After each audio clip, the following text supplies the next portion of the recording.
Itu ada kesempatan 2019 akhir diajak teman ke kebun palanya dengan bilang, Den, gue ada kebun pala nih, gue bikin minyak. Sekali panen 30 ton tapi gue buang buahnya 20 ton. Ini 20 ton diapain ya? Teman-teman banyak yang gak tahu pala tuh apaan sih gitu. Gue tahu pala yang buat masak sampai di situ. Jadi mereka tahu spicesnya tapi gak tahu fruitnya gitu.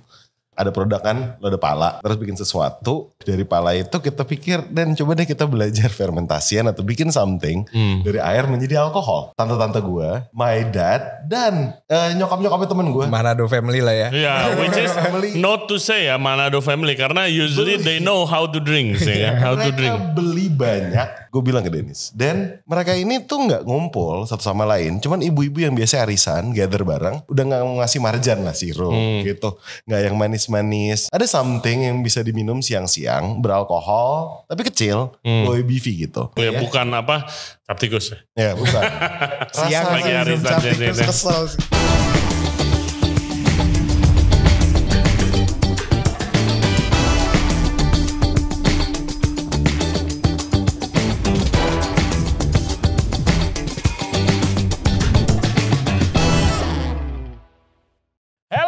Thank you very much for tuning into the show today. Kali ini kita akan ngebahas lagi tentang minuman fermentasi lokal Indonesia. Tamu kita kali ini Dennis dan juga Ishak, mereka adalah co-founders dari Palapa Drinks. Dan produknya salah satunya adalah Palapa Nutmeg Liquor, minuman fermentasi dari buah pala. Nah, gue personally udah gak konsum manisan pala atau sirup buah pala itu udah lama banget. Dan ternyata itu jadi problem buat banyak petani karena bijinya dibeli, fulinya atau maize-nya diambil, tapi buahnya dibuang. Nah, mereka ini bekerja sama dengan petani-petani untuk ngambil by produknya dan diproses jadi minuman. Keren banget. Dan sekarang mereka sudah menjadi contoh bagi minuman-minuman yang brewer atau distiller di Indonesia karena mereka itu sukses ngebawa brandnya sampai kerjasama dengan pabrik besar untuk ngeproduksi minuman mereka. Bagaimana prosesnya? Berarti kalian harus nonton sampai podcast ini selesai. Seperti biasa, jangan lupa subscribe di Ray Jensen Radio Podcast, di YouTube, Spotify, and all other podcast platform. Follow kita di Instagram dan di TikTok di Ray Jensen Radio. Oke, without further ado, please welcome Dennis dan juga Ishak dari Palapa Drinks. Enjoy the show. Oke guys, we are back sekarang sama Dennis Yonasa dan juga Ishak Nilwan. Dia adalah co-founders dari Palapa Nutmeg Liquor. Welcome to the show guys. Thank you Ray. Thank you banget udah jauh-jauh dari Manado terus dari Bali, gila ngumpul di sini. Oke, Sak, please do the honor man. Okay. Kita cobain nih. Nutmeg Liquor ya, liquor dari buah pala. I think this is the only one ya di Indonesia. In the world. In the world. Yeah. There's nggak ada nutmeg liquor lagi. Belum ketemu lah. Oke. Belum ketemu. Sejauh ini sejauh Google juga belum ketemu. Oke. Kalau ada guys, please komen di comment section, kasih tahu kita. Cheers guys. Cheers. Wih, thank you.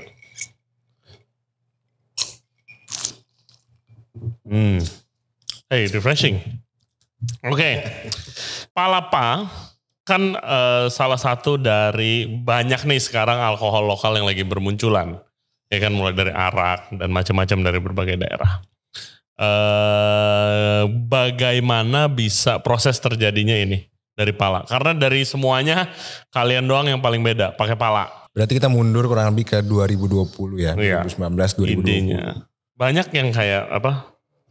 Kalau nggak ada pandemi nih, nggak bakalan ada nih kayaknya brand-brand nih yang baru-baru nih. Benar. Semuanya dari peminum-peminum yang mungkin nggak punya duit, bar pada tutup, bikin betul, sendiri. Setuju, saya setuju. Perubahan lifestyle. Iya. Ya. Biasa keluar ini jadi ayam di rumah gitu kan. Ya, gimana mulainya? Jadi gara-gara pandemi lah bisa dibilang emang fact yang nyata. Waktu itu gue pribadi jadi shifted dari yang A jadi B gitu lah ibaratnya. Mau gak mau gitu. Cuman emang waktu itu ada kesempatan 2019 akhir diajak teman ke kebun palanya. Oke. Dengan bilang, Den, gue ada kebun pala nih, gue bikin minyak. Sekali panen 30 ton tapi gue buang buahnya 20 ton. Oke. Jadiin pupuk. Minyak pala. Ya awalnya bikin minyak pala. Oke, gue belum pernah dengar minyak pala. Buat listener mungkin, buat apa itu minyak essential pala? oil ya, orang bilang. Oke, essential oil. Pala. Oke. Itu industri farmasi, parfum, ekspor banyak kan. Oke, nggak banyak di dunia makanan berarti ya. Sebenarnya kita nemuin adalah pasti di makanan atau apa gitu. Minuman gitu udah segala jadi macam. produk gitu. Iya. Bukan yang kayak nggak yang gitu laku as a product itself sendiri. Gitu. Ya, ya. Lebih ke B2B lah gitu. Akhirnya dia bilang, ini 20 ton diapain ya? Setiap kali panen itu which is bisa setahun bisa minimal 2 kali. Karena dia cuma pakai bijinya. Biji dan fully. Fully itu maize. Fully maize. Iya, jadi kan pala taunya biji which nutmeg. Dan fully. Fully itu gue juga baru tahu dari waktu research lu waktu mau Idea Fest kemarin, nggak tahu namanya fully ya itu. Fully, bahasa Indonesianya. Indonesia. Iya. Itu adalah maize, apa bungkusan si bijinya tuh, yang merah-merahnya. Di baju. Nah, itunya kan.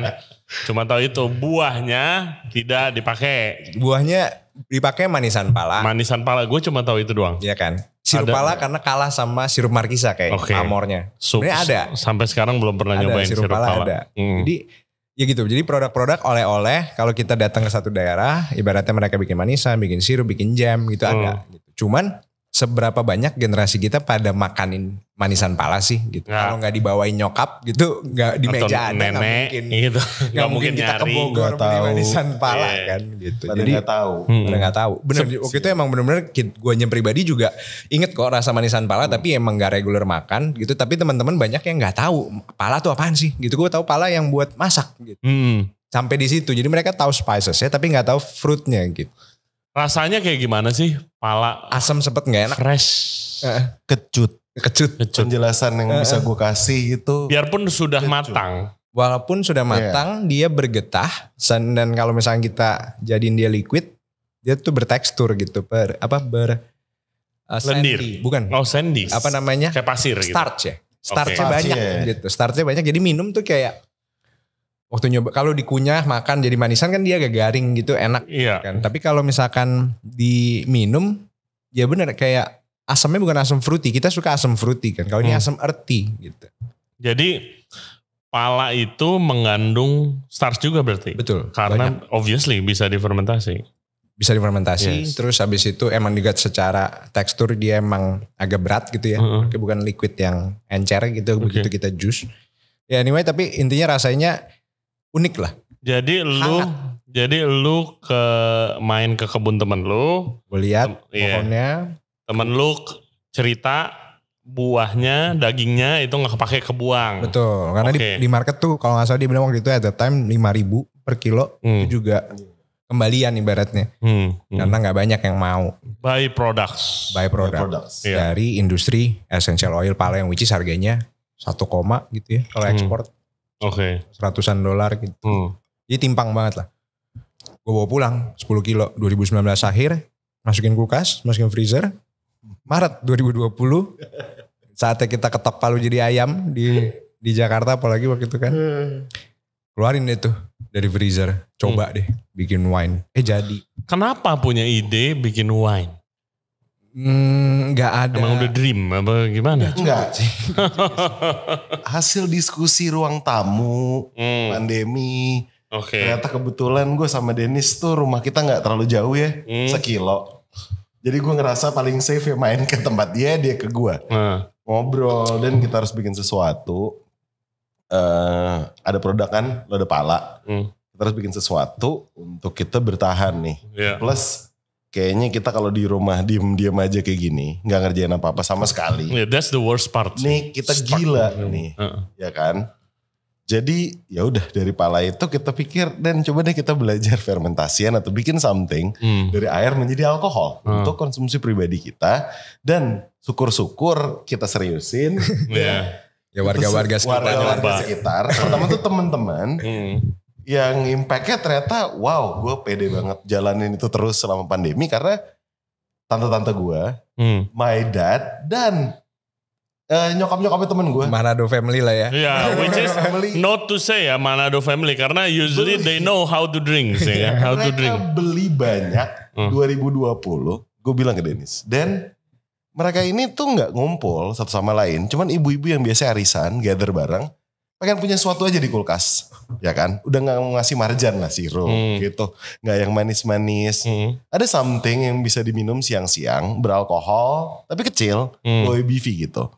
Tante-tante suka rasanya. Ya, bukan apa, cap tikus. Ya bukan. Siang lagi arisan kesel sih. Ternyata rasa-rasa asem di ibu-ibu tuh suka. Karena memang awalnya juga gue tertarik sama Dennis bilang, dan ini bakal jadi wine yang unik. Yeah. Ini wine yang sour, kita suka sour gitu. Walaupun Dennis nanya terus ke gue kan, besak menurut tuh rasanya kecut.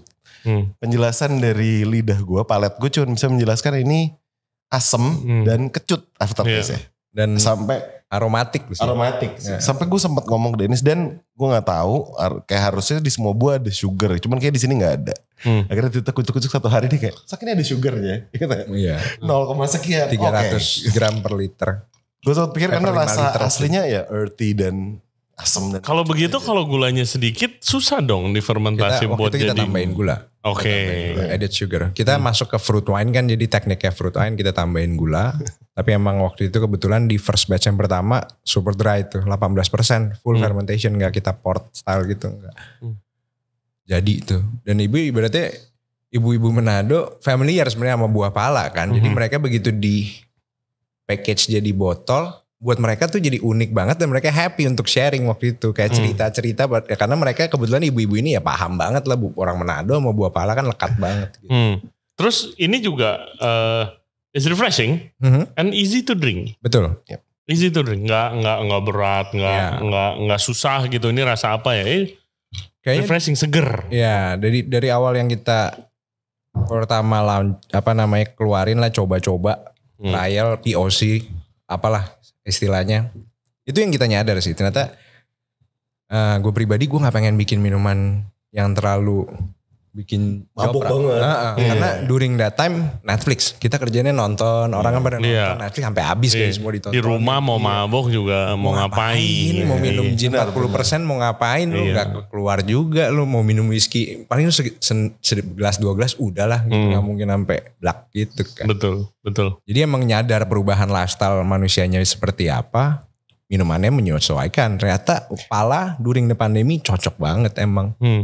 Natural antidepresannya kan tetap ada gitu, walaupun gue pakai buah pala, tapi natural antidepresan. Antidepresan. That's interesting. Jadi ibaratnya ngantuk. Jadi yang misalkan minumnya banyak, ngantuk lah, tidurnya enak banget, tidur akan pules banget. Hey guys, kalau kalian suka konten seperti ini, jangan lupa like the video dan juga subscribe ke channel kita, Ray Jensen Radio Podcast. Back to the show. Jangan disalahgunakan ya guys. Enggak. Nah kebetulan. buat pendengar. Betul. Kebetulan kita dari buah pala. Jadi itu sangat controllable gitu. Karena kan buah pala orang-orangnya juga makan buah pala kan. Tapi orang yang makan buah manisan pala pasti nyadar kok abis itu sebenarnya nguap-nguap, ngantuk-ngantuk. Oke. Never know that ya, kapan terakhir gue makan manisan pala. Oke, terus ya gue ingat gue dapat kiriman, gue nggak tahu itu batch keberapa tuh, ya kan, untuk nyoba-nyobain, which is really nice, interesting, dan pada saat itu ya emang dari circle kita bukan cuma lu doang, karena ada beberapa orang yang mulai main fermentasi karena nggak ada kerjaan. Banyak tuh. Looking back, what makes the product dan the brand itu bisa successful sampai sekarang, bahkan bisa kerjasama sama brand besar? Kalau dari situ tuh sebenarnya nggak lama dari first trial kita jalan, abis itu ada satu teman, Den seriusin yuk, gitu. Bolanya mulai bergulir dari situ, dari Luis. Oke, nah kalau begitu, ini gue pengen nih podcast ini jadi inspirasi buat teman-teman yang lagi fermentasi di rumah, iseng-iseng. Begitu bilang, yuk seriusin, gitu. Biasa kan ya paling kalau jadi, misalnya berapa 2 bulan sekali nih misalnya jadi batch-nya, lu kirimin gitu doang. Palingan sebatas itu. Kalau bilang oke, yuk seriusin, itu maksudnya ngapain? Bikin PT pertama langsung. Kumpulin duit, seadanya aja waktu itu. Kita ibaratnya fundraising sendiri lah ya gitu. 4 sektor. Waktu itu gua yang punya kebun, Luis ada temen. Sama satu katalis partner itu orang finance. Langsung bikin PT. Bikin PT. Bikin PT. Selanjutnya, ya bikin PT is important. Jadi itu kayak apa ya? Kayak jejaknya gitu. Official lah, jadi apa-apa official. Jadi juga udah duitnya dikumpulin di tengah. Nih kita aja segini, ayo jalanin gimana caranya. Jadi gue tipikal yang belajar juga. Maksudnya dari pengalaman sebelum-sebelumnya belajar juga untuk yang kali ini. Ya udah kita juga nggak mau, kita bukan anak juragan juga gitu kan. Ya udah kita juga nggak mau jumawa atau gimana, kita kumpulin kita yang ada berapa, ya udah kita coba running dengan sebisanya saat itu. Setup kantor slash lab lah ya. Bisa dibilang during the bootleg time lah ya, gitu. Maksudnya kita coba proof concept kita bisa diterima nggak di market. Kita bilangnya itu POC era lah. Berapa lama sih proses dari buah pala sampai jadi seperti ini? Fermentasinya gitu. Kalau fermentasi itu, ini kita ngomongin yang ini. Yang liquor atau awal mula. Awal dulu dong. Awal mula. 2 bulan minimal lah ya. 2 bulan minimal itu udah kebentuk. Clear. Cuman kalau ngomong wine, semakin kita bisa aging, semakin bulat rasanya. Tapi ya waktu itu kurang lebih kita lakuin 1 bulan 3 bulan lah total. Jadi 2 bulan fermentasi, 1 bulan kita racking sedikit. Oke. Terus proses begitu lu seriusin, bagaimana respon market di waktu kalian udah bener-bener maksudnya kayak coba try to sell gitu? Jadi mereka pertama pasti bilang nih apa nih? Unik apa nih? Apa nih gitu kan? Itu mungkin lu lebih the salesperson and the promotional stuff, huh? No, because people remember this product. I created this product at pandemic aja. Apa sih yang Isak lakuin? Ray, kita ada di satu circle yang sama. Iya. Apa yang Isak lakuin pas pandemi gitu, bikin wine. Bikin wine pala. Wah, apa-apaan lagi nih anak bikin wine pala. Aneh ya. Aneh. Tapi ya balik lagi Ray, kayak sempat kita bicarakan juga. Pada saat diseriusin itu menjadi titik terang buat gue juga. Bilang juga ke Dennis, oke, berarti semenjak udah dijejak ada PT. Brand ini sendiri bukan tergantung hanya dengan wine, tapi kita bisa explore lebih tentang pala. Ya, itu bisa kemana-mana lah arahnya. Dan akhirnya kita apa yang kita coba impikan selama pandemi terrealisasi gitu. Kita berharap apa yang menjadi harta karun di Indonesia bisa dikenal banyak orang lagi kan. Yeah. Itu aja sih dari gua. Sama produk ini pada saat orang-orang ngerasa ini produk gak gantiin apa-apa soalnya Ray. Kan kayak gue pernah bilang kalau dan lain-lain. Ini bukan whisky. Gue juga gak bikin arak apa banget gitu. Kayak something refreshing lah gitu. Apa dan kita ngomongnya? Aperitif. Iya sebenarnya aperitif sih. Tapi lu kalau ngomong aperitif gak tahu orang. Kalau waktu itu yang kita masuk waktu di era itu kita bilang ini comfort drinks gitu. Oke, comfort drinks. Comfort drinks gitu. Karena minumnya boleh kayak tadi barusan on the rock. Kalau yang suka neat atau di chilled gitu boleh. Tapi kalau mau tambah soda sedikit enak juga. Oh itu lebih green. Iya kan. Jadi kayak. Tapi itu semua yang kita sebutin yang ada di dapur. Gak yang perlu repot-repot gimana-gimana. Jadi kayak comfort drinks, easy to drinks gitu. Mereka mau during daytime, during poolside sunset, golden hour time. Atau mau menjelang makan, atau pas lagi makan. Atau malamnya lagi dijadiin koktail. Bebas deh. Gimana cara menstrategi jualan produk yang orang di Indonesia belum familiar? Itu yang akhirnya. Gimana strategi kalian? Susah emang. Satu susah karena. Edukasi market kan punya. Betul. Budget harus besar. Betul. Dan itu ibaratnya kita lakukan selama 3 tahun terakhir ini. Gitu. Secara ibaratnya kita polish produknya kita sendiri sambil kita komunikasikan lah ya. Komunikasikan dan mereka tahu minum palanya pakai soda aja juga dari customernya. Oke. Awalnya. Gitu. Jadi ibaratnya di awal kita blank, kita benar-benar pertama kalau dinyadar tadi kita ngomongin nutmeg wine, tapi yang dikeluarin legal nutmeg liquor. Iya. Itu aja dalam proses 3 tahun tersebut itu akhirnya kita belajar dari market. Wine-nya emang enak, tapi red bukan, white bukan, warnanya kayak orange, tapi ini nutmeg wine. Jelas. Iya, ini fruit gimana? wine tuh bener-bener kurang seksi. Tricky, terus pasti orang industriwan juga, it's not wine gitu. Iya, kayak gitu. Yes. Ada tanggapan-tanggapan seperti itu di awal. Betul. Bule, right? Betul. Tapi diminum abis. It's not even a grape. Iya. No, tapi oke, kita liatin abis satu botol. Oke. Gratis sekali. Siapa? Iya kan? Jadi ibaratnya dari situ emang kita nyadar, akhirnya kita pivot dari developnya awal nutmeg wine, tapi akhirnya waktu itu tuh nutmeg liquornya tuh sebenarnya subsidiaries varian yang ibaratnya dari belajar bikin wine ada salah-salahnya dong, ada gagal-gagal, ada jadi sweet wine-nya dong yang aduh kemanisan nih, mau dibuang sayang, akhirnya coba lah. Lah jadi emangnya bedanya apa sih? Beda proses sih sebenarnya. Oke. Kalau taste wise juga beda karena di sini ada concoction dengan ingredients lainnya juga. Kan bikin liquor. Iya, akhirnya lo bikin liquor. Jadi ya berarti ada concoctionnya, akhirnya rasanya jadi kita coba balancein yang tadi kita bilang asam earthy. Orang sebenarnya kan lebih suka asam fruity kan. Gimana supaya ini asam fruitynya dapat tapi aroma palanya nggak hilang, anget double-nya dapat gitu dari alkoholnya dan buah palanya itu sendiri. Rempah-rempahnya juga. Nah, dengan udah ganti kalian pivot ke nutmeg liquor, apakah orang lebih ngerti? Betul, lebih gampang komunikasi. Soalnya gue found out kayak liquor dan liquor aja orang belum tahu. Betul. Jadi, tapi thanks lagi untuk during the pandemi time, maksudnya kayak abis itu kan koktail berjamuran kan di mana-mana kan, di era-era itu emang koktail. Iya, kalau enggak gue gak buka koktail. Betul. Jadi ibaratnya terima kasih untuk kalian yang akhirnya introduce the cocktail, karena akhirnya dari situ ingredients liquor jadi kepake gitu. Kalau enggak Indonesia apa liquor? Iya, it's very exciting time sih. Jadi alkohol industri khususnya minuman lokal sih, itu banyak grow-nya justru waktu saat lagi bisa dibilang periode tersusah dalam dalam F&B. Sangat. Sangat.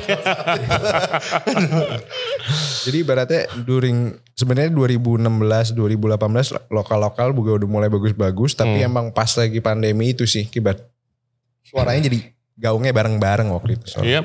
Walau mau yang underground, mau yang cukai, mau yang bootleg, ada yang nggak pakai label. Pokoknya intinya orang tiba-tiba pada jualan makanan minuman aja semua kan gitu. Dan salah satunya adalah minuman fermentasi, alkohol, arak, apa segala macam. Tapi ibaratnya liquor ini jadi lebih gampang kalau tadi jawabnya diterima masyarakat karena mereka udah terbiasa juga pada minum koktail. Malah ada teman-teman pilot ya, ada satu teman kita pilot jadi bikin, kan nganggur ya sama COVID. Jadi bikin bar di rumah. Iya. Akhirnya ini gue udah bisa bikin Negroni nih, gue bisa bikin ini. Gitu. Jadi kayak ada gitu-gitunya. Kan kita juga nongkrong paling kemana sih, ke rumah temen lah. Betul. Gak berani kemana-mana. Cuma itu doang. Kan, iya. Akhirnya kita main ke tempat dia, dibikin apa, gue booming nih pakai, lu dicobain bikin apa. Jadi kegiatan yang seru juga buat orang-orang yang emang mereka bosan, mereka bikin bar, di rumah mereka bisa kreasiin gitu. Waktu itu minuman kita masukin di momen juga, kenapa liquornya juga jadi bisa diterima, karena ternyata jadi exciting juga buat bartender ini untuk berkreasi karena dapat new ingredients lah. Karena liquor is common, karena mereka pasti pakai liquor. Kalau bikin koktail udah pasti pakai liquor. Betul. Jadi ibaratnya tinggal introducing the new liquor. Karena emang bener, kayaknya nggak ada yang main di genre liquor yang lokal, yang maksudnya yang coba approach secara legal. Belum.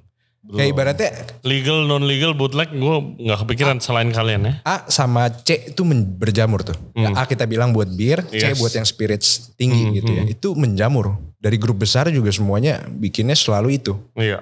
Ya kan mainnya semua yang battle di speed track gitu. Tapi yang B belum. Yang B sedikit banget yang gue tahu, inget Balimun itu. Years ago. Itu zaman dulu. Zaman dulu banget. Old school. Sampai sekarang masih ada loh. Iya. Masih ada. Tapi ibaratnya itu doang gitu. Maksudnya jadi pergerakan di liquor tuh emang gue nyadar ada gap nih market. Marketnya ada tapi didominasi hampir 100% tuh dari barang import. Iya. Ya kan ibaratnya. 100% bisa dibilang. Limoncello lah. Apalah segala Campari, macam. Itu semuanya dari situ gitu. Dan dari situ gue ngerasa aneh ya. Kita punya komoditas. Punya 4.000 spices. Bikin liquor enak dari Indonesia sih harusnya gampang banget. Orang kita bahannya aja udah bagus. Siapa yang punya pala? Siapa yang punya kayu manis? Siapa yang punya bunga lawang? Siapa yang cengkeh? Bayangin rokok lakuin itu, mereka mengapresiasi spicesnya dari bikin jadi rokok, tapi untuk bikin liquor kenapa nggak pakai gitu? Itu yang gue nyadar waktu diajak jalan-jalan tuh. Akhirnya gue nyadar. Bener juga ya. Maksudnya kita punya senjatanya loh. 4.000 jenis yang kita bisa akses di Tiara Gatsu atau di supermarket gitu paling berapa sih? 20-30 spices. Tapi sebenarnya di jalanan, di hutannya sendiri banyak banget gitu. Iya. Yang kita nggak tahu namanya, soalnya begitu datang ke Jawa beda. Nama daerah. Melaku beda. Maluku beda. Contoh apa? Contoh. Lu ada cerita gitu? Pala. Oke. Pala di Bali. Ini lucu banget. Pertama kali landing Bali waktu itu waktu lagi mau meeting sama salah satu pabrik. Gue tanya Perusda dong. Pak, perusahaan daerah gitu. Pala di mana sih? Di Bali. Pasti ada, nggak mungkin nggak ada lah gitu. Oh situ tuh paling di mana? Jemberana, Negara. Dibilangnya Negara waktu itu. Terus jalan-jalan. Terus tanya lagi orang lokal. Pak, pala di mana? Oh itu ada di Sangeh. Terus gue ke Sangeh yang dekat kan nih. Sangeh, mana pala Pak? Itu pala, alas pala. Jadi di Sangeh ada pohon gede banget. 50 meter kali 60. Tapi namanya alas pala. Alas pala mereka bilangnya. Jadi alas pala. Oke. Ternyata pas gue lihat ini mah bukan pohon pala. Maksudnya pohon kayu gede banget gitu. Beda bahasa. Ternyata pas gue tanya namanya jebuk garum. Oke, beda nama. Kalau ngomong jebuk garum, oh situ di Jemberana ada. Jadi cuman gara-gara namanya bukan language pala. barrier. Iya. Jadi lucunya di situ gitu. Sulit apa namanya, kita harus ngobrol sama orang lokal karena mereka yang tahu gitu. Kayak juwet sama kalau orang Betawi bilangnya jamblang. Tapi orang Bali bilangnya juwet. Orang Jawa bilangnya juwet. Iya. Gitu. Oh banyak banget yang beda iya bahasa kan, mah. gitu. Itu juga tapi dengan local resource seperti itu. Para orang-orang lokalnya. Yang seperti gue pernah bahas Ray. Tentang Palapa ini sendiri. Gue dan Dennis itu tidak timbul dari background ini kan. Yes. Jadi kita banyak belajar Ngobrol. dari orang. Dari ngobrol gitu. Kita adapt to survive. Tapi kita juga ngobrol sama mereka kayak.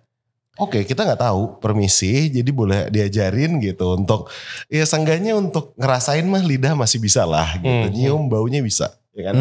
Jadi kita banyak diskusi sama mereka, sama apa yang bisa dibikin sih gitu. Dari tiap daerah kan seperti gue bahas, bukan hanya pala aja, tapi barang-barang lain, spices Indonesia atau kayak buah boni, Iya. ya kan? Kita temukan. Itu enak loh. Kita ambil juga, ya kan Den, gitu.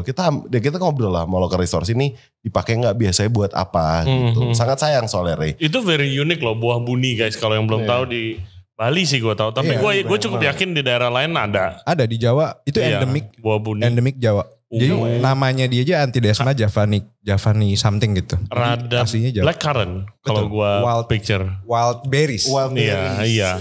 Rasanya tuh kayak kalau dulu gue nyobain di Locavor. Dijadiin dessert sama koktail gue nyoba. Menurut gue rasanya kayak permen sugus rasa black currant waktu dulu gue makan kecil. Kayak gitulah. Itu very interesting. Bikin dong liker dari itu. Udah kemarin kita bikin wine. Oh, itu sih itu nanti menarik banget loh. Itu kita udah jalanin. Maksudnya kita kemarin introduce as a wine. Belum nyobain berarti Ray nggak dapat kemarin dia. Belum. Jumlahnya dikit banget kemarin cuma 200-an botol hilang, udah cepet banget. Enak sih, dia benar ya. Jadi dia kayak black currant, warnanya juga seksi, sepet tanin-taninnya juga dapet, gitu. Jadi itu waktu itu, nah itu tuh Boni Wine itu, bule sampai bingung. Dia bilang gue nggak bisa terima ini wine, tapi gue suka minumnya. Iya dan apa kan kalau dari segi koktail ingredient ya liquor, itu mayoritas kalau gue lihat di Indonesia mayoritas koktail tuh sukanya yang rada refreshing. Betul. At least yang datang ke pura-pura ya. Betul. Gitu. Kalau yang lebih suka gentleman ya of course selection whiskey sekarang juga banyak. Orang minum on the rock. Tapi kalau kita ngomongin koktail refreshing tuh lebih diterima dengan mudah. Betul. Gitu sih. Oh itu Buni Wine ditunggu tuh. Betul. Jadi dari itu kita masih awal banget lah. Kita baru keluarin sekali nyobain. Jadi dia kayak almost red. Antara rosé sama red. Jadi bayangin kayak light body. Light body red lah. Jadi ada tanninnya tapi sepetnya bentar doang gitu. Oke.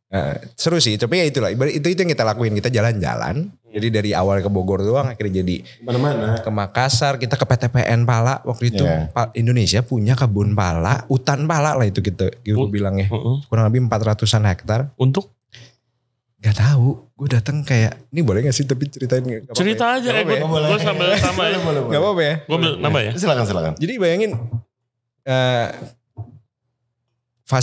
kebun palanya banyak gitu, cuman mereka nggak dibuat apa-apa gitu. 50% katanya dicolong warga, jadi ibaratnya sounds like us dong. Sayang dong. Iya. Tapi gue di podcast ini sering kok dengar cerita begitu. Oke, ini pemerintah punya apa, tapi mungkin kurang kali ya expertise and know-how-nya untuk processingnya. Sangat. Jadi dan mereka mencari partner. Mereka mencari swasta yang mau bekerja sama. Yang penting merekanya nggak ngapa-ngapain. Iya, benar-benar. Iya. Setuju. Jadi ya cuman kan buat kita di awal kayak masa gue jadi ngurusin kebun pala awalnya. Pindah lagi gue ke Manado. Udah banyak nih. Manado mau udah banyak, tinggal terima apa segala macam. Karena gue bingung kirimnya sekarang kalau dari Manado, kosnya apa segala macam. Karena buah pala, kalau masih bulat gini awet. Begitu lu udah buka, karena mereka akan jual biji dan fulinya untuk ekspor, untuk pengepul apa segala macam. Dibuka, jadi ribet nih. Gampang banget busuknya. Kena jamur apa segala macam, gak bisa dipakai nanti. Jadi gue bergerak dari source yang lokal dulu nih, yang paling deket dari tempat kita produksi. Bali. Which is sekarang ada Bogor dan Bali. Bogor tempat partner, kebun pribadi yang dari awal support kita, MD Agro, ibaratnya yang dia dari awal perjuangan kita tuh. Kirimin pala, gue request. Ini tuh berarti yang kebun yang lumayan itu. Betul. Oke, wow. Jadi dia sampai bantu kita setup pre-processing. Jadi di pabrik minyaknya dia sekarang ada alat-alat untuk pre-processing buah palanya. Jadi bentuk liquid. Jadi berarti kirim dalam bentuk liquid. Sirup. Kita bikin sirup. Jadi kita bikin concoction kita sendiri untuk sirup likernya kita gitu ibaratnya. Jadi dan sama satu lagi yang lagi kemarin gue juga baru balik lagi di sana, hutan di Bali Barat.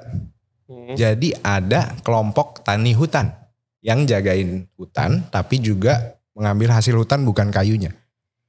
Vanila, pala, jahe hutan, ada duren, lagi musim duren. Jadi ibaratnya apapun yang kita bukan tebang kayunya lah. Gitu. That's great. Dari situ deket nih jaraknya di Bali Barat doang. Kita di Bali Timur produksinya. Gitu. Jadi kita coba bergerak dari situ. Request dari Fak ada, request dari Banda ada gitu. Cuman yang kita lagi bingung nih harus di semi processing dulu di sana. Iya, itu trikinya sih. Indonesia sangat-sangat besar, ya kan. Jadi logistiknya will be tricky. Kayak di Papua, buah pala Papua. Katanya paling bagus. Itu beda jenis. Jadi bukan Maristica fragrans, dia Maristica lupa belakangnya apa. Jadi satu pala lonjong, satu pala bulet. Orang Indo bilangnya gitu. Pala bulet yang buat masak, pala lonjong tuh ada buat masak tapi dia kurang seterkenal pala bulet lah. Di timur lonjong, di barat Indonesia tuh bulet gitu. Wow. Jadi kalau di essential oil mereka tuh di blend. Dua-duanya untuk cari batas maritisin. Apa ini ada plus minusnya? Satu punya karakteristik apa? Ada beda. Jadi secara aroma slightly different. Jadi si pala timur aromanya beda. Dan buahnya lebih besar. Kalau buat kita kasusnya yang pakai buahnya jadi lebih bagus. Buahnya lebih besar dan lebih manis. Jadi ibaratnya buat kita lebih bagus. Cuman ya itu adanya di timur. Jauh. Iya. Apa aja mahal banget lagi kirim dari timur ke sini kalau mau pakai pesawat. Jadi kita harus pikirin nih gimana caranya. Waktu itu udah ngobrol sama organisasi yang bantu manage di sana apa segala macam. Kita belum ketemu lah celahnya gitu. Jadi sekarang ya udah gue nggak mau pusing terlalu gimana. Gue coba ya udah nih yang dari Bali aja dulu. Masih ada kok nih hutan lagi. Tanamannya bagus karena lu di ekosistem yang bagus, biodiversity-nya bagus. Jadi ya walaupun hutan itu belum punya sertifikat organik gitu ya, cuman ya gue ngelihat sendiri itu nih siapa yang mau nuangin pestisida di hutan, jalannya susah. Gitu. Jadi kalian tuh emang make a concentrated effort ya untuk bekerja sama juga dengan ya para petani, para Iya bisa dibilang sih, cuman ya gue nggak mau bilangnya kayak concentration effort atau yang kayak gimana, tapi gue suka jalan-jalan dan gue suka nggak tahu kenapa ya dari 2020 itu ada aja selalu undangan-undangan kayak gini gitu yang emang bawa gue satu step lagi gitu. Iya tapi kan itu kalian karena ya tadi kita omongin awal itu kan by product. Betul. Jadi kalian membantu banget dong si petani-petani ini daripada kebuang. Betul. Gitu kan. Betul. Karena tujuan awalnya itu kayak balik lagi kayak Dennis bilang modalnya nggak ada kita nih. Jadi gimana sesuatu yang kita mampu yang nggak memberatkan diri kita itu kita beli terus kita create menjadi suatu produk yang lebih meaningful lagi. Iya. Tapi yang kita bayarkan ke mereka itu juga membantu mereka banget ya. Angkanya cukup lah. Dan di kitanya juga di awal gue udah ngomong ke Dennis dan gue nggak harap ini langsung cuan gila. Enggak gitu, dengan nolong orang mungkin kita kasih berkat ke orang, kita berkat lebih gede lagi juga kan. Iya. Dan akhirnya Ya kebetulan gue kayak seperti gue bilang waktu itu punya partner kayak dia yang lumayan kayak lo ada di mana dia di kebun siapa di kebun mana. Tadi cerita update ini itu biar gue yang mikir dari rumah. Kayak lo dari kebun mana ada apa yang bisa kita bisnisin. Gitu. Ya cuan mah harus lah. Cuman kaliannya jangan tamak-tamak amat gitu. Iya, Maksudnya iya. kayak harus apa ya namanya responsible juga lah. Iya. Gitu. Karena emang paling berat ngurusin di hulunya. Nah, Pasti sih. Bikin emang gampang. Ngomongin bahan konsistensi and everything ya. Pohonnya baru mulai buat 8 tahun. Iya. Jadi harus jagain dulu tuh ngurusin anak lo 8 tahun baru dia mulai berbuah. Dan baru berbuah paling berapa kilo sih gitu. Berarti jadi berat lah. Karena gue lihat sendiri di hutan ya maksudnya jalanannya juga bukan yang jalanan gampang kayak perkebunan yang udah gampang itu gak kayak gitu juga gitu. Jadi ya dan emang benar pas jalan-jalan akhirnya kesimpulannya satu. Gak ada yang pakai buah pala di Indonesia gitu. It helps a lot sih, banyak kayak plus pointnya gue rasa itu what you guys doing. Contoh gue pernah diceritain sama Raka, dia head bar Locavore tuh. Oke. Gue yakin dia suka produk kalian kan. Ya kita Gue diceritain soal buah buni itu. Karena abis gue minum koktail itu gue nanya, ini apa? Kan lu bilang gak bisa pakai import kan di Locavore kan 100% lokal. Iya. Kan gak punya blueberry kita gitu kan, gak punya blackcurrant. Oh ini buah buni, dia bilang gitu. Oke, terus dia cerita di mana kayak biasanya pohon buni tuh adanya di hutan pinggir jalan atau di rumah-rumah warga. Dengan dia ngambil buah buninya itu jadi pohonnya dijagain, gak ditebang. Karena jadi penghasilan buat mereka. Itu juga works same level I think. Sedikit banyak sama pohon pala ini kan. Buah buni tuh banyak tuh di bantaran sawah juga gitu. Jadi misalkan sawah kan panas, tapi ada pondokannya pohon buni gitu. Ada kayak gitu. Jadi emang benar pohon warga lah.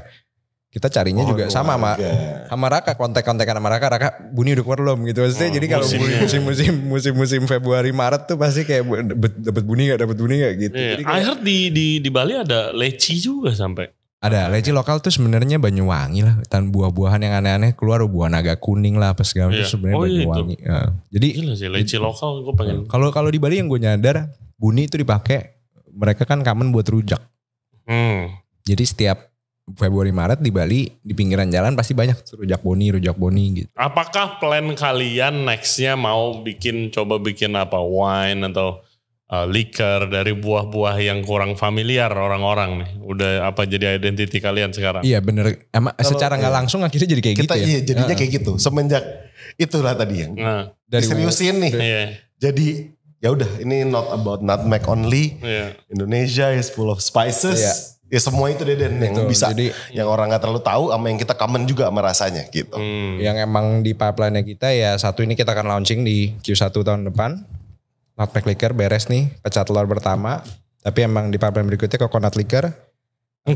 Nice. Habis itu kita masuk ke boni. Tapi boninya lagi. Nanti dulu. Gue pribadi lagi mempertimbangkan lagi kalau gue presentnya as a wine nih orang ngomong udah minum. Cuman on the greater scale ini bisa gak educate ini jadi boni wine gitu kan. Gak sulit lah itu paradigma yang udah kebentuk. Boni aja orang belum tahu. Betul. Itulah. Iya. Boni aja cuman ya gue coba lagi iterasi. Kira-kira jadi produk apa yang kita bisa bikin juga ya gitu. Paling enggak kan ini orang seenggaknya udah tahu pala.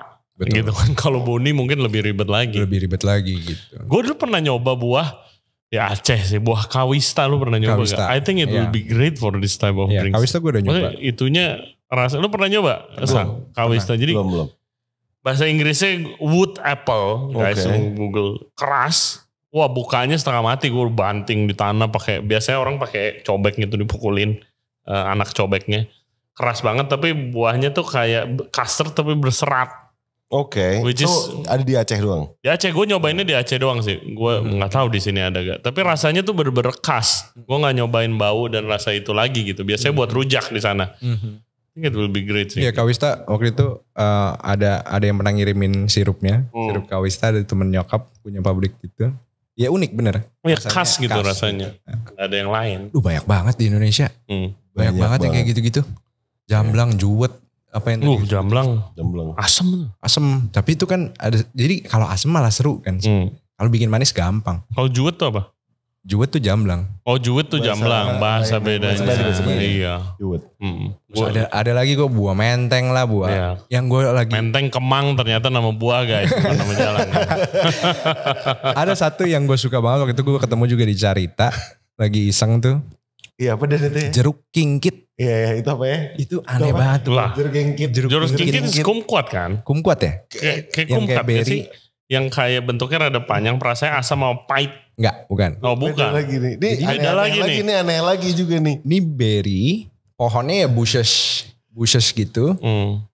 Dimakan kayak lu somehow ada kayak rasa obat batuknya gitu, licorice. Kayak OBH. Kayak Jagger. Kayak Jagger. Jagger. Bisa jadi ingredients Jagger lah. Jagger-jaggeran lokal. Jadi tapi mau orang lokal kalau leher lagi gak enak, makan itu. Namanya apa? Jeruk kingkit, gak tahu belum. Jeruk kingkit, nama lokalnya lah ya. Nama lokal di sana. Nama lokal situ lah ya. Iya, nama lokal Kingkit. itu harus di research. Itu menarik tuh, kayak banyak banget yang emang ketemu di jalan apa segala macam, pas nyobain iseng gitu kan. Nyobain, wah ini kalau jadi liker jadi Jagger nih gitu. Maksudnya akhirnya emang benar kita main di liker terusin gitu kan, ternyata menarik juga dan ruang gerak kita jadi banyak karena satu botol kita bisa concoction macam-macam gitu. Ngomong gede duren sih, duren. Aduh susah banget. Nah, belum ada di dunia juga, belum ada Ngeri tuh. banget kombinasi yang buruk Liker tuh. duren. Waduh. Durian Ingat di liker. Manado tuh kalau kalian tahu ada minuman lokal selain cap tikus tuh ada saguer kan. Iya. Di Bali kita ngomong tuak manis lah saguer.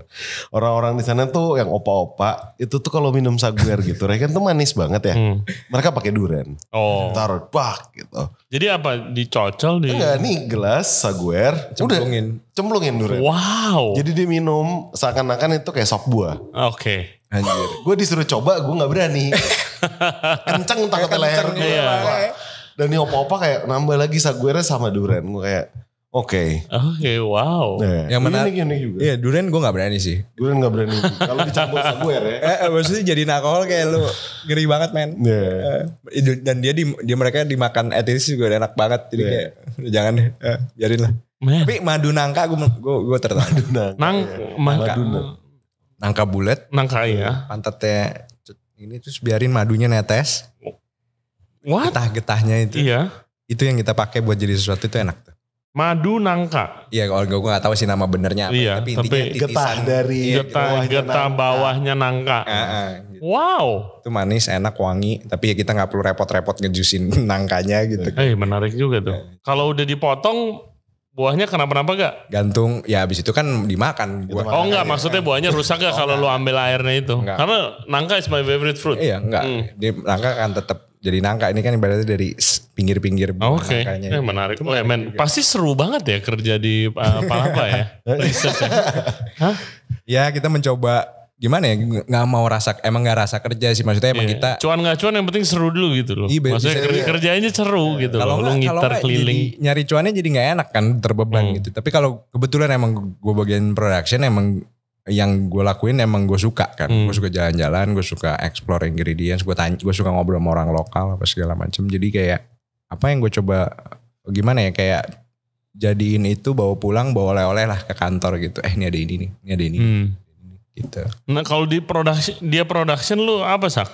Gue buat sales and marketing, gue bisnis side-nya lah. Oke. Ya, Nah strategi marketing Palapa sendiri gimana? Apa yang lu strategize to market and educate at the same time ya? Karena itu susah loh, mahal itu. Educate the market about pala-pala itu susah-susah gampang, tapi akhirnya balik kayak gue pernah sharing ke kalian semua bahwa story behind some brand itu kena banget, apalagi Indonesia ya. Jadi dengan menjelaskan seperti yang gue pernah jelaskan ke lu Rey. Dulu lu mau nikahin anak orang, lu ngasih satu kantong plastik pala, lu bisa nikahin anak orang. Atau seberapa harga pala aja itu zaman dulu bisa dipakai barter untuk sesuatu yang lebih besar dari yang lu tuker. Itu sesuatu gitu. Dan balik lagi kayak gue bilang kan, orang-orang tuh suka lah the story behind every brand gitu. Kita benar-benar dijajah sama bangsa Portugis gara-gara ini barang. Iya, gitu. Gara-gara pala. Jadi orang-orang juga unik lah sekarang. Dan balik lagi kayak gue bilang, gue sama Dennis tidak aim untuk menggantikan produk apa-apa ya. Jadi gue gak datang ke satu tempat, nggak ini gin, ini apa, ini enggak. Gue gak bilang itu gitu. That's what I've been saying ke kalian semua, bahwa ya udah, pala ini adalah lokal aperitif yang kita coba bikin. Yang bisa diminum oleh siapa saja. Karena awal mulanya kita bikin ini aimnya untuk umuran kita, enggak. Kenanya ke om dan tante awal mulanya. Dan malah bisa gue bilang itu adalah ada yang ini nyokapnya, tolong dong itu belanjain, mama gak ngerti, mau dong. Jadi emaknya tahu duluan dibanding anaknya. Ada cerita-cerita kayak gitu. Jadi gue kayak saat itu menurut gue kayak dan ini udah menyimpang dari target market yang kita tuju saat itu. Tapi kan market yang menentukan. Betul. Ya. Jadi pas udah ibu-ibu gue kayak kayaknya kalau misal diseriusin yang umuran kita makin tahu dari ibu-ibunya kejual juga. Iya, gitu. It's a really plus point ya kan. And dari gue pribadi, that's why we move Palapa to Bali for good. Because as you know di Jakarta akan lebih susah. Betul. Barang-barang seperti ini juga Ray, ya kan. Pro konse banyak lah ya di Jakarta. Jadi lebih better di Bali. Puji Tuhan semenjak kita pindahin ke Bali, Dennis dapat jalannya mulai kebuka-buka ya Dan ya. Kita mulai gather team lebih banyak. Dan banyak expat yang juga bantu jadi customer yang kadang-kadang mereka jauh lebih bisa mengekspresikan apa yang dia rasain waktu minum gitu. Betul, karena mereka udah pernah nyobain yang lain-lain juga. Betul, paletnya mungkin jauh lebih luas. Dari situ komunikasi direct ke mereka dan ke bartender itu marketing yang pertama kita lakuin sih dari 3 tahun lalu. Jadi ibaratnya customer atau bartender, jadi menurut gue sama aja lah dua-duanya. Ke customer juga mereka enjoy-nya macam-macam, ke bartender apalagi mereka dapat ingredients baru. Bahan main lah. Bisa jadi signature cocktailnya dia. Itu yang jadi kita aim pertama sih. Kan law-nya itu kan lu tidak boleh produksi langsung pabrik skala besar. Betul. Lu harus nyari partner sama orang yang sudah punya izin. Betul. Ya kan, terus kalian partneran kan. Betul. Yes. Itu prosesnya bagaimana sih? Ini buat yang dengerin yang lagi di masa stage yang kalian nih lagi dream mereka nih mungkin yang lagi dengerin kan. Kita nanti lanjut. Berarti ini dari 2020 Maret. Waktu itu kalau Agustus kita bikin PT. Terus kita setup lab kantor buat jalanin. Tahun depannya inget waktu itu ada Jokowi buka 3 izin investasi pabrik untuk minuman alkohol. 8 hari bro. 8 hari. 8 hari ya. 8 hari apa 4 hari gitu. 4 hari doang kok. Iya, langsung. Itu begitu dibuka. Selesai. Itu begitu dibuka gue langsung terbang ke Bali tuh. Langsung gue ketemu Perusda yang tadi, terus ketemu pabrik. Waktu itu ada salah satu pabrik bir dan wine juga. Kita diskusi apa segala macem. Pas pulang ditutup lagi. Itu kayak gue bilang hebat. Tapi effortnya dia suka saat itu kayak go. Gila harus cepet ya. Tapi damn. Dia ditutup men. Jadi berarti Perusda ceritanya mau nyari lokasi kalau kita bikin pabrik di mana. Tapi second option sih ya kita meeting sama satu winery. Itu agendanya. Tapi emang kandas lah waktu itu. Satu negosiasinya gak masuk, yang satu secara law gak jadi gitu. Ditarik lagi tuh kesel banget kayak. Walaupun di momen itu juga kita belum punya duitnya sih. Cuman kayak ya udah imanin aja dulu lah, gerak aja dulu gitu. Ibaratnya kata dari situ network mulai kebuka. Momen itu tiba-tiba network ada undangan lah. Jadi gak cuma satu pabrik, ibaratnya dari situ dari ke Jakarta, akhirnya balik lagi ke sana, akhirnya ketemu lagi pabrik. Ada yang ketemu pabrik Bali tapi ketemu di Jakarta. Jadi berarti meeting-meeting mulu tuh era itu. Kita cari network yang emang mau support. Karena bisa dibilang buat brand-brand kayak kita yang baru, kita bisa produksi berapa banyak sih. Karena kan nih ngomongin alkohol, segala macem bayar dan bayarnya lumayan ya. Taxnya lumayan gitu. Semuanya botolnya lumayan. Gitu. Ibaratnya bisa dibilang tuh ingredientsnya malah ya jadi yang malah paling murah. Betul. Iya. Iya, cukainya. Nomor 1 cukainya. Dan cukainya kan kita harus bayar di depan. Kita mau bikin misalkan 10.000 botol. 10.000-nya kan kita bayar dulu negara. Botolnya belum jadi, belum kejual, belum ketuang malah ke botolnya ibaratnya. Kita kan beli prepaid dulu gitu. Jadi ibarat kata momen itu banyak meeting, kita dapat ibaratnya beberapa pabrik komunikasi. Sampai akhirnya ketemu sama satu pabrik yang emang mau support kita. Gitu. Nah itu prosesnya gimana sih? Dari gue mau support kalian, gue yang produksi pitch dulu. Lu pitching. Diundang, waktu itu kita winery tour sekalian. Jadi kita lihat barang dia juga abis itu nyobain barang. Apa yang harus dipersiapkan? Buat tips. Minuman yang emang kalian maksudnya kita bisa present dan kita bisa ceritain dan emang sebenarnya lebih ke personal sih waktu itu. Karena iya benar. Jadi bayanginnya kayak misalkan lu yang punya pabrik, gimana caranya gue tuang minuman dan lu suka. Kalau lu yang lu suka, ibaratnya akan bantuin kita lah gitu. Tapi kalau dari depannya aja dia nggak secara minum dia nggak suka. Kalau dia bukan pabrik maklon yang emang nyari income-nya dari situ, ya dia kan nggak punya alasan. Nggak punya. Kecuali emang ada beberapa pabrik-pabrik yang emang mereka emang punya produk, tapi emang jadi ibaratnya kan ada kuota. Satu pabrik itu tuh ada kuota. Kuota itu kalau kurang diomelin, ibaratnya sama negara, kalau lebih diomelin. Tapi lu harus pas. Ya. Jadi ibaratnya dikasih nih 1 juta liter, lu harus laporin nih setahun gue nyetak 1 juta liter gitu. Tapi mungkin kan dia barangnya sendiri cuman 500.000, masih ada nih slot 500.000 liter gitu. Itu yang ibaratnya bisa jadi kayak dimaklonkan lah. Oh oke. Take notes tuh guys ya yang lagi bootleg nih. Nah, jadi ibaratnya mereka juga sebenarnya ada kebutuhan supaya nanti waktu dia mau perpanjang pabriknya, negaranya lihat, oh pabrik lu bener boleh nih. kok, maksudnya kuotanya nggak minis-minis banget, emang sesuai yang lu janjikan lu mau produksi segitu gitu. Jadi ibaratnya ada elemen itunya juga yang kita bisa jadi bargaining point gitu. Prosesnya berapa lama dari ini nyobain nih, nyobain kasih bosnya nyobain sampai oke tanda tangan jadi botol pertama? Jujur di kasusnya Palapan Nutmeg Liquor 2 tahun. What? Iya. 2 tahun. Lama sekali. Pandemi. Jadi begitu dari tanda pandemi, tangan nih. Begitu dari tanda tangan. Kalau di kasusnya Palapa. Itu orang yang dengerin kayak berapa lama? 2 tahun. Oh fuck. Enggak, jangan berkecil hati, jangan berkecil hati. Jadi gitu. Makanya emang benar. Kalau misalkan gue flashback gitu kan kayak yes, makanya tadi bilang lu waktu diskusi cepet banget nih sampai detik ini. Kelihatannya. Iya kan. Tapi kalau pas gue ngerasain ini kayaknya lama banget gitu. Jadi kayak BPOM-nya sendiri aja 7 bulan. Oke, nungguin BPOM sampai angkanya keluar. Cek ini itu. Iya, itu 7 bulan nungguin BPOM-nya. Tapi tarik mundur sebelumnya waktu itu emang kita developnya pertama Nutmeg Wine, sampai situ kita shifting. Jadi ibaratnya diskusi sama si pabriknya juga untuk kayak kita reka ulang. Racikan. Gitu. Oke, berarti kalau bisa dibilang nggak? Kalau lu udah kerja sama pabrik dan sudah pasti pabriknya ini lebih besar daripada kalian lah gitu. Betul. Kan. Ya harus ngurangin ego dan harus mungkin resepnya mungkin diubah-ubah atau apa gitu. Enggak juga harus siap-siap itunya gak? Enggak juga sih. Enggak juga ya. Itu harus di-clearin di awal aja sama mereka. Betul. Kita make good deal yang ini kita sama-sama tahu ini bukan short ya. Kita mau long run bareng-bareng.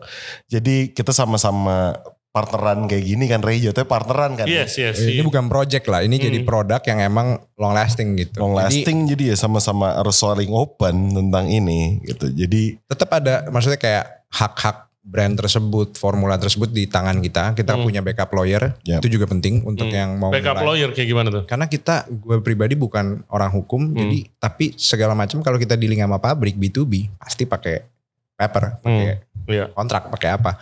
Jangan sampai ada celahnya di situ. Yang ibarat kata memberatkan salah satu dua belah pihak. Jadi ibaratnya lawyer to lawyer masuk waktu bikin perjanjian kerjasamanya gitu. Jadi jadi ibaratnya karena gini, benar kata Ishak. Jadi kita establish ini kan jangan jadiin ini kayak project cuman one time doang kan. Jadi gimana supaya ini bisa long lasting, ibaratnya strategi dan kerjasamanya pun harus clean gitu.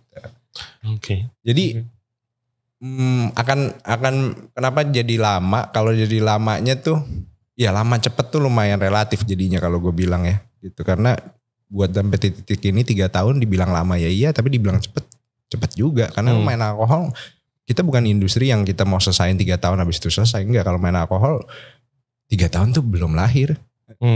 Belum, orang gak akan notice. Siapa maksudnya brand-brand alkohol yang kita tahu, yang kita minum mereka udah ratusan tahun gitu. Maksudnya kayak 4 pillars deh, itu yang paling muda.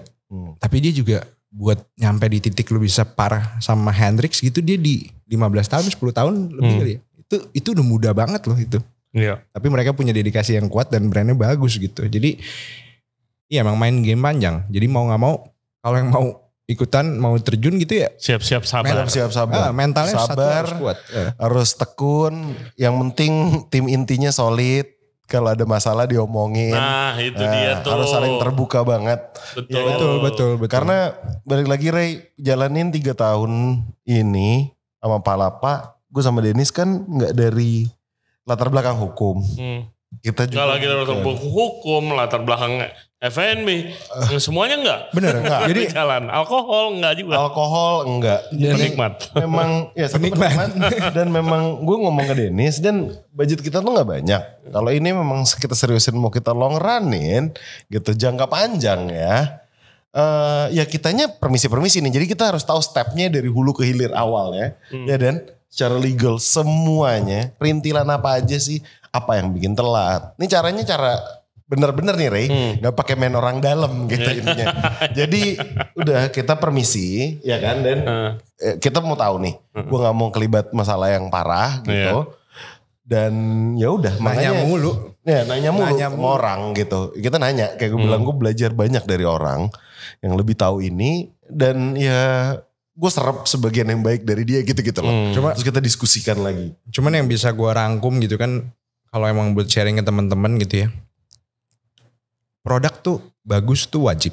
Maksudnya dalam arti bagus bisa dinikmatin, enak. Saya maksudnya kayak harus bisa di present gitu kan. Dari konsep brandnya, apanya, botolnya, minumannya segala macam itu iya. Cuman alkohol jauh, apalagi di Indonesia kali ya. Enggak sih, sama aja lah, seluruh dunia kayaknya sama. Maksudnya alkohol tuh distribusinya juga menurut gue salah satu yang penting. Jadi bukan cuman bikin barangnya. Bukan juga cuman nuang ke gelas jadi minumannya. Tapi gimana tuh produk dari pabrik bisa nyampe ke tangan bartender yang akan nuangin ke gelas. Itu tuh menurut gue di industri alkohol itu pain point paling Distributor. Jadi ibaratnya gue selalu bilang sama Isak, yang bikin minuman mah gak kita doang, yang enak-enak. Banyak. Gampang, bikin minuman enak mah gampang. Banyak gitu. Cuman mereka bisa gak nganterin barangnya. Iya. Karena Ya itu itu game lainnya. gue pernah kok ditolak distributor. Pak mau numpang dong distribusiin gitu. Produk kamu berapa? Sekian ribu pak. Segitu doang mah kamu beresin aja sendiri. Jumlahnya? Kurang banyak. Kurang banyak. Soalnya apa dia segitu. Kata dia aku gak dapet duit dari ngurusin pusing, kenalin produk baru apa segala macem. Volumenya cuma segitu. Nah kalau di Jakarta jadi gimana bisa dapetin kalian nih kalau di Jakarta? Udah ada distributor di Jakarta? Kalau di tahun depan kita ada dealing sama satu distributor nice. untuk yang bantu gitu kan. Tapi emang kita juga punya, kita akhirnya setup sendiri distributor tapi base di Bali. Ibarat kata jadi kita. Emangnya itu boleh ya? Jadi beda. Jadi asal enggak soalnya ini pengalaman. Gak apa-apa. Pabrik alkohol. Oke. Biasa PT-nya beda sama distributor. Betul. Tapi namanya mirip. Biasanya suka sih. Iya. Biasanya dimiripin Ray Johnson Production Ray Johnson distributor gitu. Iya. Iya kan. Ada RJ-nya juga gitu ya. Iya kayak gitu. Pengalaman gue lihatnya. Karena sister company. Iya sister company gitu. Production, distributor, sub-distributor, retailer. 4 layer. Oke. Pabrik cuman ke distributor yang ditunjuk oleh si pabrik. Distributor cuma bisa jual, gak boleh ke tangan user langsung. Harus tangan sub distributor atau retailer besar. Sub distributor nih gue belum pernah tahu. Sub distributor tuh ya gue juga bingung sih kenapa ada subdis. Jadi ibaratnya untuk menjangkau daerah yang mereka cakupannya nggak bisa jadi distributor, tapi mereka untuk jualan retail di kotanya bisa. Misalkan Manado atau apa, atau pokoknya daerah yang emang mungkin cuman segelintir yang bisa kecil, pegang barang, tapi marketnya gitu, tapi kecil skalanya. Betul. Jadi ibaratnya dia nggak bisa terima barang langsung dari pabrik, dari importir. Jadi intinya kan antara dua kan source importir atau pabrik, importir barang luar, pabrik barang lokal gitu. Jadi subdis tuh nggak bisa terima dari pabrik atau Panjang ya. Jadi Plus bayangin plus berapa. plus pajak, pantas mahal banget semuanya. Betul. Gitu. Tapi kita belajar. Gitu. Dan Kalau itu- kita nggak tahu ini kita nggak tahu kan. Dan gue taunya juga pas udah nyemplung yang tadi gue bilang gue buset anak kemarin sore ini bikin minuman gitu. Beneran gue jalan gue nanya om ini gimana sih om? Om ini gimana sih om? Gue tanya amom mulu. Maksudnya kayak karena emang gila main, maksudnya kayak paperworksnya gila. Terus habis itu ya lu tahu sendiri industrinya kejam-kejam juga gitu kan. Apalagi kalau yang main brand yang emang buat house pouring gitu kan kayak wah lebih kusut lagi. Berarti kalian harus tempel dong si Nah itu dia, distributor gue nih. jadi emang Ngelobi, kita whatever gak gitu. boleh. Iya gak sih? Gitu. Supaya produk lu dijual. Karena kan mereka yang pegang. Jangan Kalian bisa songong lah do the gitu. part. Ya, Iya. kurang lebih itu gue lakukan. Gitu. Hai. Iya. Gitu. Iya soalnya kan Ngobrol, mereka yang pendekatan. Bisa do the nganterin. legwork nih. Betul. Buat nganter dan juga yang ngejual juga. Sampai barangnya bisa dinikmatin. Betul. Jadi ibaratnya- begitu triknya. Triknya, jadi ibaratnya itu salah satu action yang bisa kita lakukan. Oke. Kalau misalkan kita punya retailer, kita bisa juga kita masukin ibaratnya, tapi tetap harus lewat distributor dulu nih ibaratnya. Harus ada distributor yang pegang barang. Kebetulan kalau kita bikin distributor Oke. kita sendiri. Nah pertanyaan gue, kalau misalnya suka bar atau bartender bikin event suka ada support misalnya. Terus Betul. ada program kalau bir itu ada beli 3 case dapat 1 Ya, case buat tetap promo dilakukan. awal-awal gitu. Itu yang lakukan kalian apa sih distributor sih? Kita. Kita sebagai distributor. Kita yang sebagai karena kita distributornya juga jadi kita. Enggak. Misalnya di misalnya distributornya bukan punya kalian. Itu kalian harus info ke distributor. Gua ada program 2+1 ya gitu. Betul, dari prinsipal dulu, jemputnya prinsipal bilang ke distributor ada program 12+1, 12+2 gitu. Jadi ibaratnya itu turunnya dari prinsipal, tapi kadang-kadang distributornya sendiri mereka punya budget sendiri untuk ngelakuin promosi yang di luar prinsipal. Oke. Tapi standar prinsipal pasti dilakukan. Iya, tapi udah deal-dealan dulu nih, jangan Betul. sampai di bawah ini, jangan Betul, oke, gitu. harganya. Oh. Tergantung kliennya juga. Kalau kliennya yang emang mereka ngeri-ngeri banget kok, maksudnya kayak volumenya besar banget gitu ya, mereka pasti dikasih apresiasi ke klien outletnya lebih atau apa kayak gitu-gitu. Oh, banyak ya yang harus dipelajarin ya. Betul, kalau jadi mau kayak- secara benar-benar kayak legal and proper tanpa koneksi orang dalam dan segala macam. Iya, jadi kayak hal yang gue pelajarin juga waktu ngejalanin gitu. Jadi emang kenapa lama? Karena ya ini lagi belajar. Ini aja udah sengebut-ngebutnya ini 3 tahun nih. Learning by doing. 3 tahun lulus ya on time lagi kita nggak naik kelas gitu kan. Iya. Well, gila menarik banget. To close mungkin, Palapa, what's the biggest plan? With the biggest plan dari kalian? Dari gue dulu Den. Ah. Dari lo, dari gue. Dulu lah. Dari gue oke. The wildest dream of Palapa itu Palapa drinks itu sampai di luar Indonesia. Karena cerita awal mulanya gue juga ngikut dan gue seriusin banget ini pandemi 2021 gue ke Bali ketemu bule-bule Eropa. Mereka ngelihat produk yang gue bawa, untuk siapa nih anak bawa botol gitu. Mereka coba so it's a nutmeg gitu. They laugh at it. Mereka ketawain. Mereka ini part dari sejarah mereka.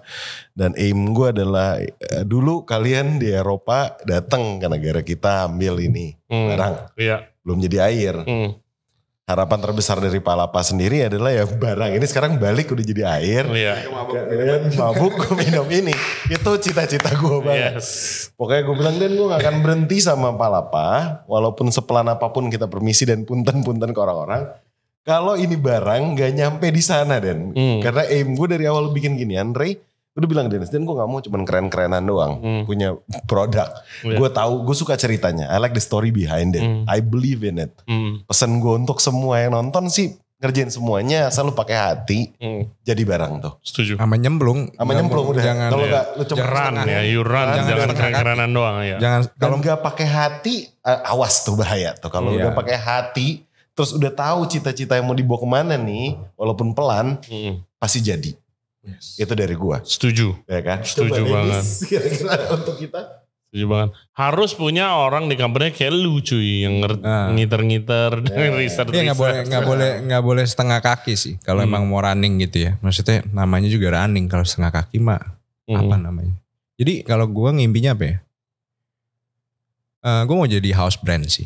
Maksudnya Palapa itu sendiri mau jadi house brand. Jadi yang tadi gue bilang yang bikin minuman di luar sana tuh banyak. Gue yakin teman-teman di luar sana maksudnya kayak jago-jago teman-teman gue bikin minuman jago-jago banget gitu. Kita mah gak ada apa-apanya. Maksudnya kayak tapi emang bener yang mau do the legwork, yang mau do the paperwork, yang mau sabar nungguin. Cuy kayak dipikir-pikir anjir kita udah buang duit berapa banyak belum jualan. 3 tahun. Ya kan kayak mules dong gitu kan. Jadi harus siap mentalnya, siap waktunya ya kan. Siap waktunya gitu kan. Besar enggaknya itu nanti kita ngobrol lagi lah ya gitu maksudnya kayak tapi intinya harus lakuin gitu. Pahit-pahitnya terima juga, telan dulu. Kalau gue nganggapnya kayak sekarang apa aja gue pelajarin dulu. Namanya juga belajar gitu kan. Tapi gue mau jadi house brand. Jadi ibaratnya setelah kita babat alasnya, udah dapet celahnya, kita set up infrastrukturnya. Yuk kawan, marilah. Oke. Gue pusing juga nih kalau sendirian gitu. Ibaratnya ayo bareng lah gitu. Karena gue jujur ini, kita anak kemarin, ini sama nih semuanya. Kita anak kemarin sore yang mau coba main alkohol. Betul. Jangan songong lah. Lu mah tiba-tiba disentil mah barang lu hilang gitu. Jadi ibaratnya main ini jangan kayak gitu, bukan songong-songongan. Ini kita bukan estafet kok, ini kita maraton gitu loh. Nggak apa, panjang napasnya, bikin panjang lah nafasnya. Wow, okay. That's a really great tip to close the podcast. Congratulations guys. Pertama for your success.